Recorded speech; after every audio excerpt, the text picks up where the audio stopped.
በመካከለኛው ምስራቅ ያለውን የደህንነት ተሳቤ ሙሉ ለሙሉ የቀየረ ጦርነት ባለፈው 6 ወራት ተካሂዷል ስትል ኢራን ገልጻለች።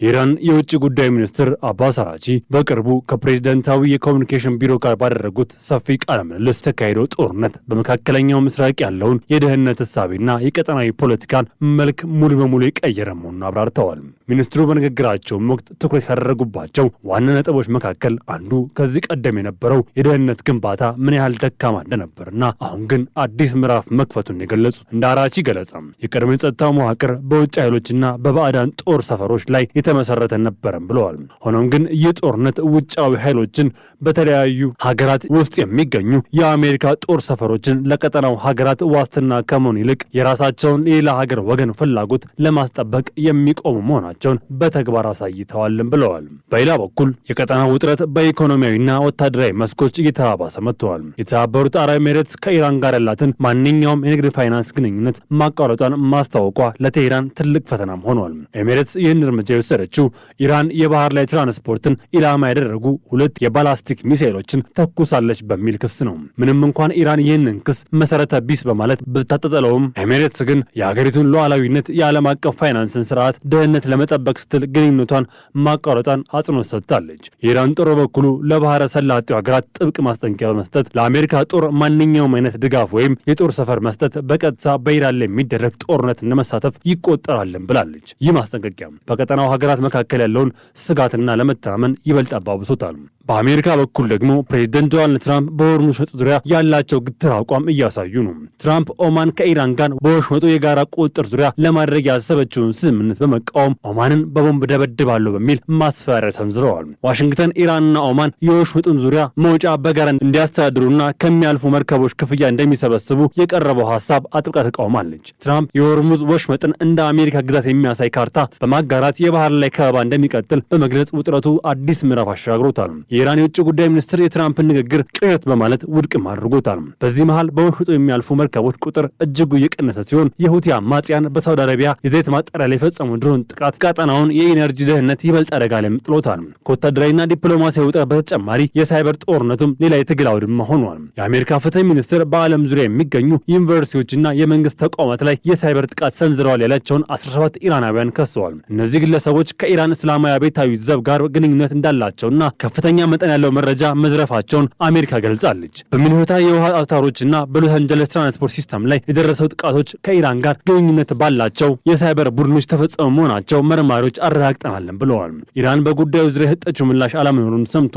ሚኒስትር አራቺ ባለፉት ወራት በተደረገው ጦርነት የታዩ ለውጦችን አስመልክተው ከሰጧቸው ሀሳቦች መካከልም የአሜሪካ ጦር ሰፈሮች የሚያስተናግዱ ሀገራት ከጥቃት ይከላከሉናል ብለን ተስፋ ቢያደርጉም በተግባር ግን የታየው ተቃራኒ መሆኑን ገልጸዋል። እነዚህ ጦር ሰፈሮች ለባለቤቶቻቸው ወይም ለሚያስተናግዷቸው ሀገራት የደህንነት ከመስጠት ይልቅ ለእስራኤላውያን አገዛዝ ጥበቃ ሲያደርጉ እንደነበር፣ አስተናጋጅ ሀገራቱ ግን ለከፋ አደጋ አጋልጠው እንደሰጡም ተከራክረዋል። በዚህ ምክንያት ጦር ሰፈር የሌላቸው ሀገራት ከጦርነቱ ያነሰ ጉዳት እንደደረሰባቸው የተሻለ ሰላም እንደነበራቸው በማሳየነት ቀርበዋል። ይህ ሁኔታ በቀጠናው ሀገራት አዲስ ግንዛቤ እንዲፈጠር ማድረጉን እውነተኛ የፋርስ ባህረ ሰላጤ ደህንነት ሊረጋገጥ የሚችለው በጋራ ትብብር እንጂ በውጭ ኃይሎች ጥገኝነት እንዳልሆነ አስገንዝበዋል። የደህንነት ጉዳይ ከኢኮኖሚ እድገት ከሀገራት መካከል ካለው የኃይል ሚዛን ጋር የተቆራኘ መሆኑን አጽንኦት ሰጥተውበታል።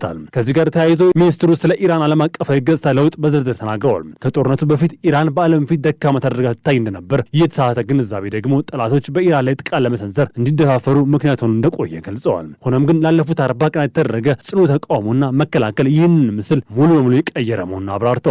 አሁን ላይ ኢራን እጅግ ጠንካራ፣ በማንኛውም አስቸጋሪ ሁኔታ ውስጥ በራሷ መቆም የምትችል የማይበገር ኃይል ያላት ሀገር መሆኗን ለዓለም አስመስክራለችም ብለዋል። ይህ ለውጥ ደግሞ በቀጣይ የሚኖረው ዲፕሎማሲያዊ ግንኙነት ላይ ትልቅ ተጽዕኖ እንደሚኖረው የኢራን የውጭ ጉዳይ ፖሊሲ ከጦርነቱ በፊት በነበር በተለየ መልኩ በጥንካሬና በክብር ላይ ተመሰረተ እንደሚሆን ቃል ገብተዋል። በንግግራቸው ማጠቃለያ ላይ ሚኒስትር አራቺ ወደፊት ስለሚኖረው የኢራን የውጭ ጉዳይ ፖሊሲ አቅጣጫ ግልጽ ምስል አስቀምጠዋል። ከጦርነቱ በኋላ የምትመጣው ኢራን ከቀድሞ በተለየ መልኩ እጅግ ጠንካራ፣ ክብሯን ያስጠበቀች፣ ብሔራዊ ጥቅሟን በዲፕሎማሲያዊ ሆነ በሌሎች መንገዶች ለማስከበር ዝግጁ የሆነች ሀገር ትሆናለችም ብለዋል።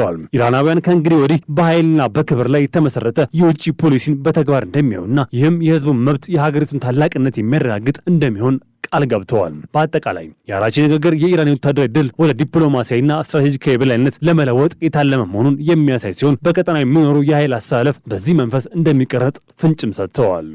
በቅርቡ መካከለኛው ምስራቅ የታዩት ዲፕሎማሲያዊና ወታደራዊ እንቅስቃሴዎች ቀጠናውን እጅግ ውስብስብ በሆነ የውጥረት ወቅት ላይ መሆኑን ያሳያል። በዚህ ረገድ ትኩረት የሚስበው የኢራን የምክር ቤት አፈ ጉባኤ መሐመድ ባቂር ቃሊባፍ ወደ ኢራቅ ያደረጉት ይፋዊ ጉብኝት ነው። የሶስት ቀናት ጉብኝቱ የተከናወነው በኢራቅ መንግስትና በኢራን የሚደገፉ ታጣቂዎች መካከል የትጥቅ ትግል ስለማቆምና ትጥቅ ስለመፍታት በከፍተኛ ውዝግብ ባለበትም ወቅት ነው። አፈ ጉባኤው ባግዳድ ሲደርሱ በኢራቅ ምክር ቤት ምክትል አፈ ጉባኤ አድናን አልፋይሃን አቀባበል አድርገውላቸዋል። ጉብኝታቸውን በዋናነት በባግዳድ የሚገኙ ከፍተኛ የመንግስት ባለስልጣናት ጋር የሚደረግ ውይይቶች ላይ የሚያተኩር ቢሆንም በሺአዎች ዘንድ ትልቅ ክብር ያላቸው የካርባላና የነጃፍ ከተሞች መጎብኘታቸውን በጉዞ ውስጥ ትልቅ ስፍራ ተሰጥቷል። ይህ በሁለቱ ሀገራት መካከል ያለውን ሃይማኖታዊና ፖለቲካዊ ቁርኝነት ይበልጥ የሚያጠናክር እንደሆነ ይታመናል። ቃሊባፍ በባግዳድ እንደደረሱ በሰጡት መግለጫም ኢራቅ በቀጠናው ውስጥ ያላት ሚና እጅግ ከፍተኛ እንደሆነ ገልጸዋል። በተለይም የውጭ ኃይሎች ጣልቃ ገብነት በሌለበት ሁኔታ በቀጠናው ሀገራት መካከል ያለው ትብብር ማሳደግ እንደሚገባ አጽንኦት ሰጥተውም ተናግረዋል። ይህ ንግግር በኢራንና በአሜሪካ መካከል ያለውን መጠነ ሰፊ ፍጥጫ የሚያንጸባርቅ ሲሆን ኢራን አሜሪካ በቀጠና ያላትን ተጽዕኖ ለመቀነስ የምታደርገው ጥረት የሚያሳይ ነውም ተብሏል። አፈጉባኤው ጉብኝታቸውን የጀመሩት እንደ አውሮፓውያን አቆጣጠር በ2020 በአሜሪካ የአየር ድብደባ የተገደሉት የቅዱስ ኃይል አዛዥ ቃሲም ሱሌይማን እናም የኢራቅ ሚሊሻ መሪ አቡ ማህዲ አልመሐንዲስን ለማሰብ በተዘጋጀው ቦታ ላይ በመገኘት ነው። ይህ ስፍራ ለኢራንና ደጋፊዎቻቸው የጽናትና የትግል ምልክት ተደርጎ የሚወሰድ ሲሆን ቃሊባፍ እዚህ መገኘታቸው ኢራን ለኢራቅ ታጣቂ ቡድኖች የምታሳየውን ድጋፍ የሚገልጽ ተምሳሌታዊ ተግባር ተደርጎም ተወስዷል። በሌላ በኩል ይህ ጉብኝት የሚካሄደው በኢራቅ መንግስትና በታጣቂ ቡድኖች መካከል ያለው ፍጥጫ በበረታበትም ወቅት ነው። የኢራቅ መንግስት ታጣቂዎች እስከ መስከረም 30 ድረስ ትጥቅ እንዲፈቱ የመጨረሻ ቀነ ገደብ ያስቀመጠ ቢሆንም በኢራን የሚደገፉ ቡድኖች ይህን ጥሪ ውድቅ ማድረጋቸው በባግዳድና በቴህራን መካከል ያለው ግንኙነት አስቸጋሪ አድርጎታል። ከዚህ በተጨማሪም በሁለቱ ሀገራት መካከል የኢራቅ ድፍድፍ ዘይት በሆርሙዝ ሰርጥ በኩል እንዲላክ የሚያስችሉ ጉዳዮች ላይ ድርድር እየተካሄደ መሆኑን ይታወቃል። የቃሊባፍ ጉብኝት እነዚህ ኢኮኖሚያዊና የጸጥታ ነክ ጉዳዮች በበላይነት ለመምራት በኢራቅ ከፍተኛ አመራሮች ጋር ለመምከር ያለመም ነው። በቆይታቸው ከጠቅላይ ሚኒስትር አሊ አልዛይድ እና ከኢራቅ ከፍተኛ የፍትህ አካላት ጋር እንደሚገናኙ ይጠበቃል። በዚህ በተመሳሳይ ወቅት በኢራንና በተባበሩት አረብ ኤሚሬትስ መካከል ያለው ግንኙነት በከፍተኛ ሁኔታ እየተበላሸ መጥቷል። ኤሚሬትስ ከኢራን ጋር ያላትን ማንኛውም ንግድና የገንዘብ ልውውጥ ማገዷን አስታውቃለች። ይህ ውሳኔ የተላለፈው ኢራን የባህር ላይ ትራንስፖርት ኢላማ ያደረጉ